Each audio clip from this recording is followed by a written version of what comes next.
me at Cello, Cello. You had me at Cello. You had me at Cello. Oh, you had me at Cello. Good afternoon, everybody. 5 o'clock on a Friday again. And before we get started on our weekend practice, let's do another round of Cello Chat interviews. I'm very excited to have with me today as my guest, Seth MacLeod. How are you doing, Seth? Good, thank you, Benjamin. How are you doing? I'm doing quite well. I'm very much looking forward to this. So let's start with your background. How did you get where you are? What drew you to cello in the first place? So back in elementary school in third grade, they offer, instruments. At that point, it's just violin, viola, cello. Bass, I think, was later. But I chose cello because my grandmother was living with us, and in her bedroom, she had a picture of her brother-in-law, my great uncle, who played the cello. And so that's all the thought that went into it. I saw that and I was like, I want to do that too. He has a fun background. If you don't mind, I'll just spend half a minute on that. Yeah, he played professionally to pay for Tufts Medical School. And he played under Fiedler in the Pops back in 1930. And I have his contract, two of his contracts. I can send you copies so you can see it. He got paid $40 a week to play in the Pops on the Esplanade with under Fiedler, and I have a couple of the programs too. And so I'll send that to you. And it's a lot of fun seeing that. And he studied with Jean Bedetti, who was the principal cellist of the BSO way back when. And Kusevitsky had actually asked my great uncle to play in the BSO, but he turned it down because back in the 30s, and so they didn't pay very much, and he could make more money freelancing, and he needed that money to pay for Tufts Medical School. So anyway, I didn't know any of that when I picked the cello, but after finding out, that was kind of nice, and I could appreciate that when I got a bit older. So that was why I picked the cello, and I loved it. And then at some point in high school, I decided that I wanted to play professionally, and so then I took auditions. I ended up at Boston University studying with Michael Reynolds, who is a great teacher, and he suggested that I take some lessons with George Neikrug. And so I did that during the summer. So that was the summer after my freshman year, when I met Mr. Neikrug. And the first lesson was wonderful. It was all about the bow and relaxing my hand and so on. And so I decided to come back for the second lesson, and it was the same thing, exactly the same. And it felt a little less wonderful. And then the third lesson, it was exactly the same thing. Again, he said all the same things over and over again about the bow and, petting a dog and so on. And so I began to wonder, actually, if maybe he was a little old and he was just repeating himself. He was 89, I think, when I first met him. It turns out that that's not the case. He just really felt I needed that help on it, but I did wonder for about a month there. But I continued taking lessons with both Mike and Mr. Neikrug throughout my undergraduate at BU, and eventually I was in technically Neikrug's studio for about a year at BU before I graduated, and then after that. After I graduated, I continued to study with him pretty much weekly for many years. So I had probably between 40 to 50 lessons a year with him instead of doing my master's for several years. And that was a wonderful experience. So that's the bulk of my education there, I think. And what do you do now? I teach and I gig. I teach at a few programs, a few after-school lesson programs, and then a couple of private schools. I teach lessons during school hours. It's generally elementary school through high school, and it's wonderful. I love doing it. It's nice. I like the young students because they tend to be somewhat into it, though if you're not smart about it, you can definitely overwhelm them and kill their interest. So you have to. So I've learned to be much better at gauging what is going to keep their interest when they're young. Once they hit middle school, it tends to be a bit easier, because they've decided if they actually like it or not by then, usually. Now, are you the only person who has the distinction of having a Neikrug cadenza dedicated to you?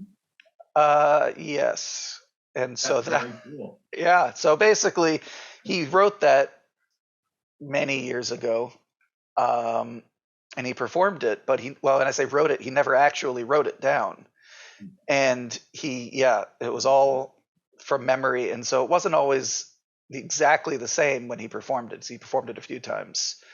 And then when I was doing my undergraduate at BU, when I wanted to do my senior recital, I wanted to play that because he had told me about it and why he had played it. He insisted that even though Dvořák didn't want a cadenza in his concerto, I think it was specifically the third movement that Dvořák had complained about. And so, or at least that's what Neikrug said. So therefore, it was okay to write it in the first movement because he never said no to that one. So I had to beg him to teach it to me because he liked the idea of it, but then he had to figure out what it was. He had never written it down. And so I helped him after he finally, like I said, I hounded him for probably several weeks on this. And so once once he said yes, I then had to spend a while, a few weeks, helping him transcribe it because he had never done that. And so that was the first time I ever found a use for the dictation section of ear training classes. Yeah. First and I think only memorable time that dictation was genuinely useful.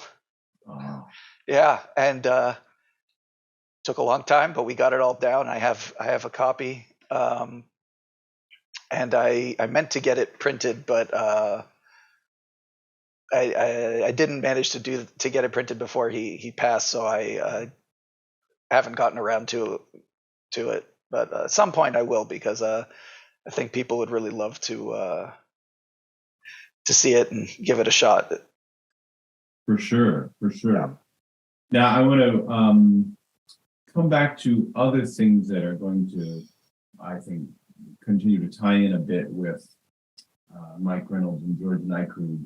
But as a teacher, what are some of your favorite approaches to helping a student get to understand the wonderful merit of getting that cello out on a regular basis and practicing it? What do you do to motivate students? Depends on the age. For the young students, duets have been a huge motivator. There's so many good duets. I like to start. There's one a friend of mine showed me, a book by Elias Davidson, who I guess just recently passed away this year. Who he wrote a bunch for the schools in Iceland. And he was commissioned to write a lot of short, easy music for them. And some of these duets for cello, they're very simple, uncomplicated, and they sound great. And of course they have fun names, not cheesy names, but that since each thing is named and not etude number 1, 2, and 3, that's helpful. But frequently they're 1 page, maybe 2 pages, like 30 to 40 measures. They're not, like, at most, they're not long, and frequently much shorter than that. And so those have been a huge help for my very beginning students, because a lot of them are about Suzuki Book 1 level, or a few of them are. And I've also used the Brevall duets, which are a little bit harder than the Davidson. And as they start to get older, I keep throwing more duets. So things like the Popper Easy Etudes, those some of my students have really loved those, even the ones who had not until that point loved music and playing cello. Some of those are just very beautiful, and again, short, and can all be done in first position. And so I try to keep that. They love playing with their teacher, and the music is fun and engaging, and always harder than the music in orchestra at school. Mm-hmm. So that's I've had a lot of luck with that, for keeping them wanting. And then the ones who really are into music, then I can throw a few more things at them. But I've found that duets have been helpful for whether they're like loving it, or if it's just like a fun little hobby that they do, and that helps them actually look at the music throughout the week. It is an excellent point. I mean, in duets, you still get to model a lot of aspects of good playing, but you're not playing the same line that they are, so they can still hear, oh, this is my sound, that's teacher's sound. They can differentiate. And they also have to have the wherewithal to play the independent part from you, as opposed to when you're just playing in unison and they can just kind of, react and follow the person around. Like, no, you have to have your own part solid in order to do that. And I like what you say, and they're charming and attractive in many cases. Yeah, and I also like with these ones, they all come in the score form. They're so short that you can have both parts on 1 or 2 pages, and if something does become tricky for them, you can just point how the music lines up vertically, and they get that. Whereas it's not like it's not so abstract. They can see it, and it's easy to understand that, oh, we're supposed to play here together, and not here, and that's been also very helpful with having them. When they feel like they understand what's happening, it doesn't discourage them. Right. Yeah. Well, now, so I mentioned referring to Neikrug again. One of the things I like about your website is you have a series of pieces of technical advice on aspects of playing, and they're very focused. They're very concise. And I remember when Neikrug, for example, would go to the International String Workshop, and probably other situations as well, he would not just do a master class, but he would bill it as 3-minute solutions. Hit me with any problem, I'll solve it in 3 minutes. Yeah. And there's something to be said with that, kind of that brevity is the soul of wit, that economy of thought. Don't just kind of meander around and eventually there's something in there if you sift long enough, but just go right to the quick. So, I mean, was that by design that you just go straight to straight to the topic? And is that a mainstay of a lot of your approach to teaching? When for my website, that is absolutely intentional and has taken a long time for me to. I have a lot of notes that I've written down to try to distill my thoughts. And it. As like you said, it's easy to meander, and it's helped my thinking, taking these notes, really isolating what goes into the technique, and then how things are related. Maybe that doesn't need to be in this particular post. And with one of the things that I really liked about Neikrug was he was very analytical. And while he did have a lot of figurative speech and analogies, he was very focused and analytical in what was going on, and he wasn't too. That's for me. That's very helpful. I don't. He was very focused in how he spoke and described things, and that same wavelength for me. That was perfect and easy to understand. And so when I have revisiting the things that I learned with him, and I want to write it down, that trying to isolate what really is exactly part of the topic that I'm looking at has been very tough, because when you so now I'm rambling, but guess since so many things in technique are connected,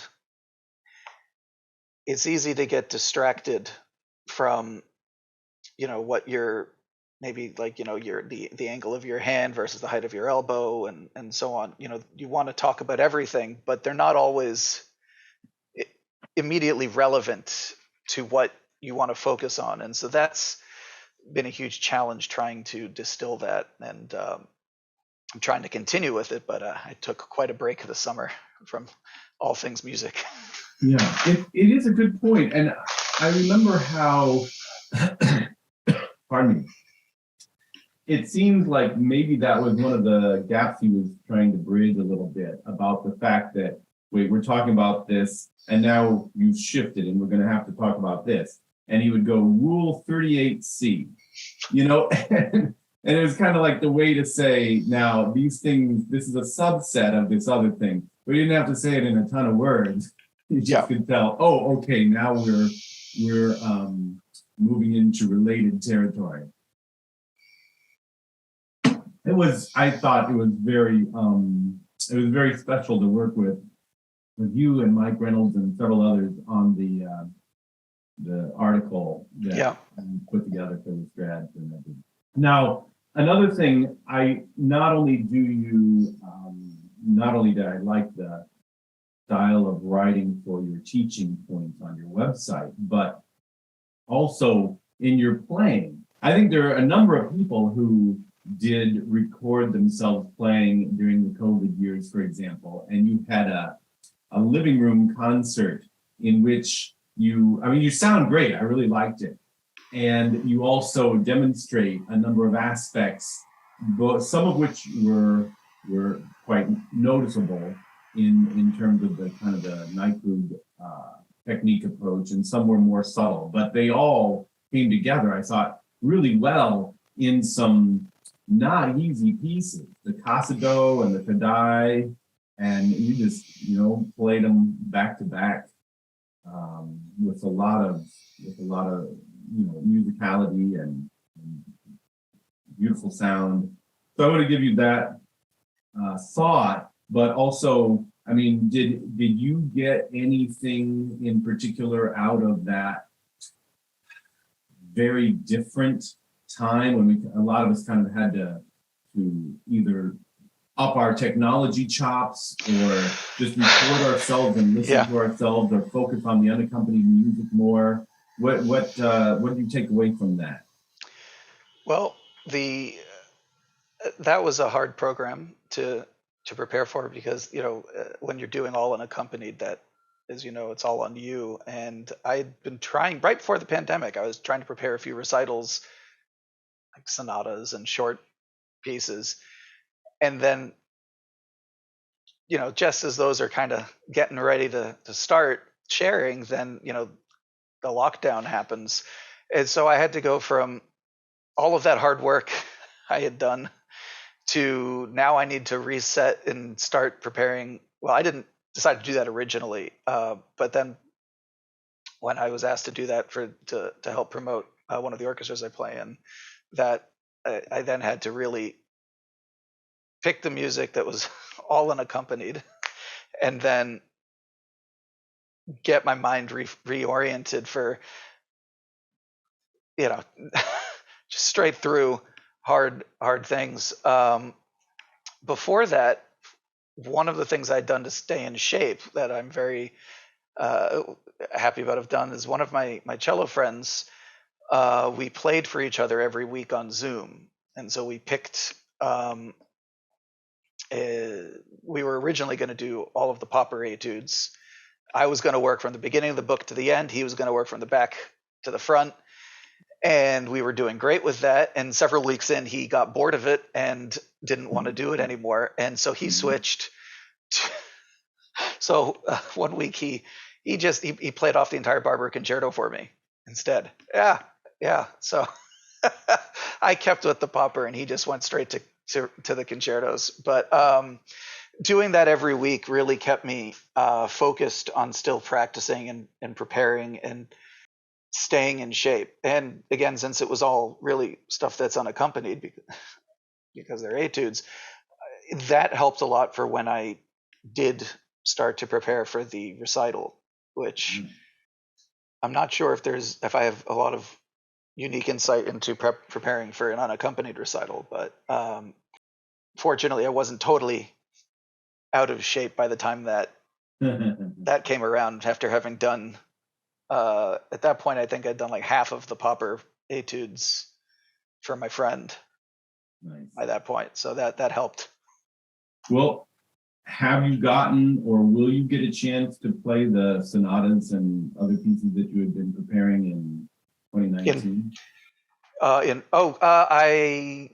I'm hoping to. I imagine it'll probably have to be next year, now that the halls have been opening up. I might have to resort to using a church, but I'm hoping to use one of the concert halls at a school I teach at. They have a wonderful hall at St. Mark's School, and I think they've opened it up to outside use as opposed to just school use. The Muir String Quartet recorded one of their albums at this hall. It's so it's a nice little concert hall, and so I'm hoping I can use that one, but I may have to use a church. Now, when you were at BU, did you get to hear some of the rehearsals of the Muir Quartet? Yes. Yeah. I really liked that they made their rehearsals open, and their process of talking through, particularly just passages that, I mean, it would be funny because to me it would sound like they just nailed it, and then go, it's still not quite working, is it? The development's like, kind of just, how they would try to find ways to really dig into a piece. I found that really interesting. Now, tell me, along, I guess, somewhat similar lines, maybe, how you, in addition to teaching cello, you teach violin and viola and bass. Again, Neikrug would teach people on not just the cello. How do you either, maybe two questions here. How do you either adjust your teaching to each when you're moving away from the cello, or how has teaching violin and viola and bass informed your cello playing? So the first thing I want to say actually is Neikrug once told me that he's taught more violinists and violists than he has cellists, because whenever a quartet would come into town, all the violinists and violists in the group would take lessons and the cellist wouldn't. So while yes, cello was his main teaching instrument, obviously, but he's had it's amazing to think that more violinists saw him than cellists. But when it comes to my own teaching with this, so one of the things that I realized, fortunately early on in teaching, was you can't, the way Neikrug taught was geared towards adults and conservatory and advanced amateurs. And while we did talk, he gave some advice on teaching young students, that was more theoretical than, and also based on, things that his wife had done as opposed to him, he himself. But the first thing before I even got to teaching violin and viola and bass was realizing when teaching cellists that I don't talk technique too much when they're young. Get them holding it, making a good sound, do enough to get that happening. And so it's not like I completely ignore setup and things like that, but don't, it's more important to get them playing and used to it, used to the sounds, used to what's the right intonation and a good rhythm. And as they get more advanced, and especially as they hit middle school, you can start hitting them with more detail. And in high school, my high school students, I can actually talk to them like adults, which I appreciate. And so when it came time for teaching violin, I was able to take that, And so before I started teaching violin, Mr. Neikrug told me I had to take some lessons with his wife first about holding the instrument and the bow, that like the subtle differences there. I mean, and so I took a few lessons, like 2 or 3 lessons with her on that. I had to buy a cheap Char violin. I think I got the violin, bow, rosin, and case for and plus shipping for under 125 at the time. So it was a cheap violin, but it was enough so for when teaching young students how to hold it. And I would demonstrate a little bit on the violin, but I'm obviously not going to be as comfortable on that as the cello. And so once I feel like they don't need to watch me on what it looks like, I then would switch to playing their music on the cello, which for myself was very helpful because I would also try to play it at pitch as much as possible instead of bringing it down an octave. So that was nice for my own getting used to the upper ends of the fingerboard. But a big part of it for me is really just the same as cello teaching, just making sure that they're set up well and playing duets, scales. So I had to learn about the different scale books. Mrs. Neikrug recommended Carl Flesch, but that is of course not appropriate at all for young kids. So I ended up really liking the Hrimley book, which violinists will all know that one. Again, you can't exactly start the youngest of kids on even that, but you don't have to wait quite as long as to use that book as opposed to the Flesch series of scales. And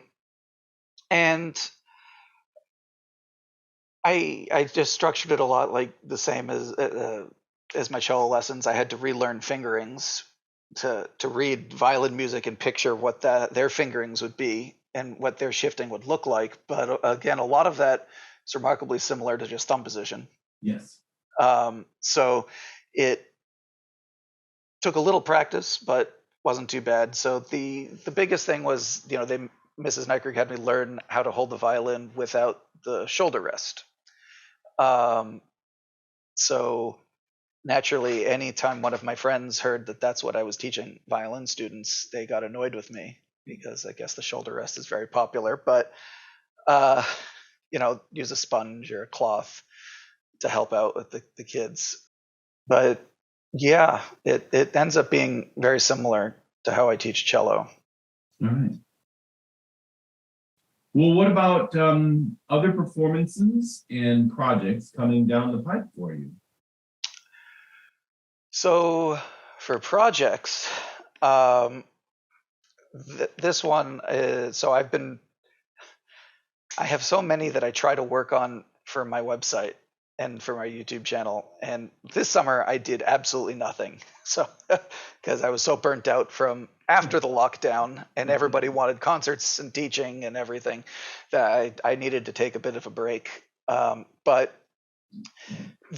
want to get, I want to write more about technique. I have so many notes that I've written down on all of these subjects, and I've only organized some of them enough to actually put online.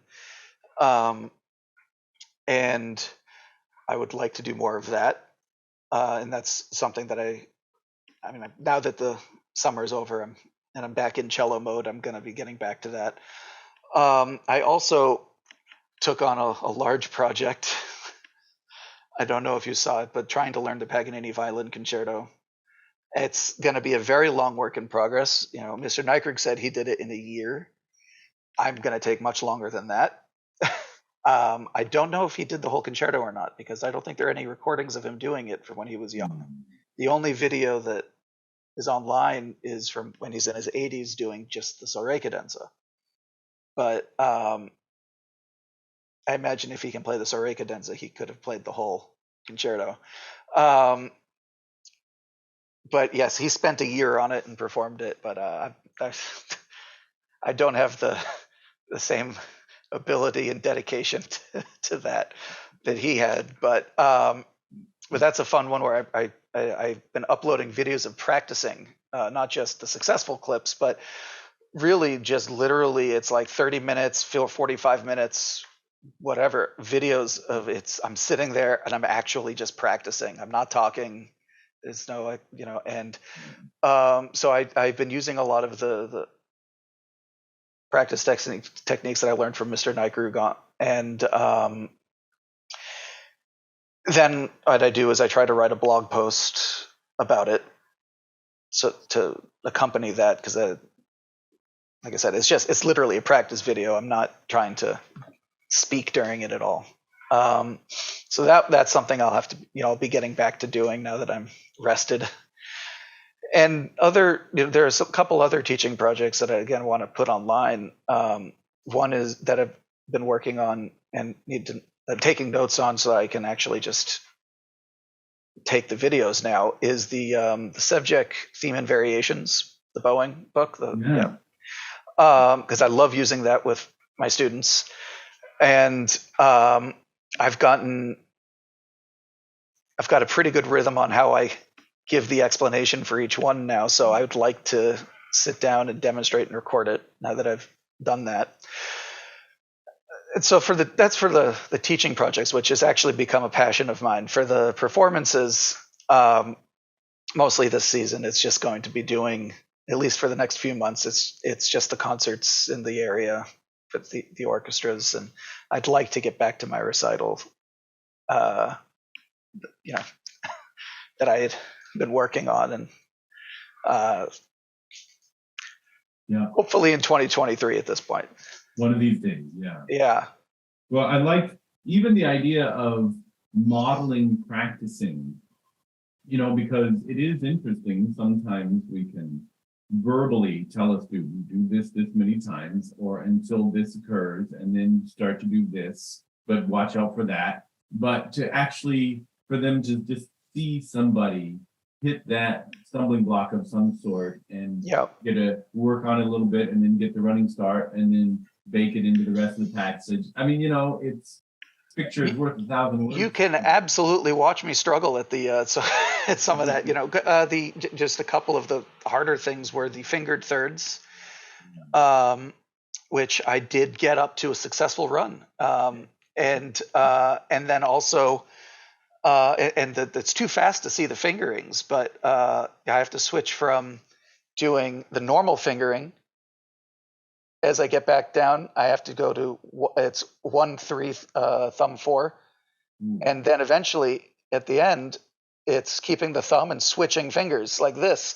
So it's because there's no way to physically reach it otherwise. And then the other one is the double harmonics. So you can see me struggle, and over time you can see him improve. It's so you can see how I work on it, and it's, of course, it's no good for the young students, but putting things in practice or to show that it's not. That's the big thing, is if it doesn't come to them immediately, they think it's impossible and want to give up. And it is good to show that you have to just be relentless about trying it. Yeah. And it's sometimes I think it's hard to predict what things are going to just be the aha for a youngster that, oh my gosh, that really makes me want to either play the cello in the first place or, work towards that end or something. It is funny when you're, I'm thinking about some of these handshapes you're describing, and like at the bottom of a piano book, early piano book, you learn a particular piece. Now you can play Autumn Leaves or something, And so at the very end of the Kadai Unaccompanied, it should say, now you can start working on Agony Violin Concerto. Something like that. Yeah. All right. Well, best of luck with all of that, Seth. I look forward to keeping up with with the next things that you do upload. And I just hope that this coming year for you is back to normal, like what we're all hoping for. And thank you for all your words of inspiration. I know I'm inspired. I'm going to practice all weekend long. And hopefully all the viewers will too. So we'll see everybody else back here at 5 o'clock next Friday, and happy practicing in the meantime.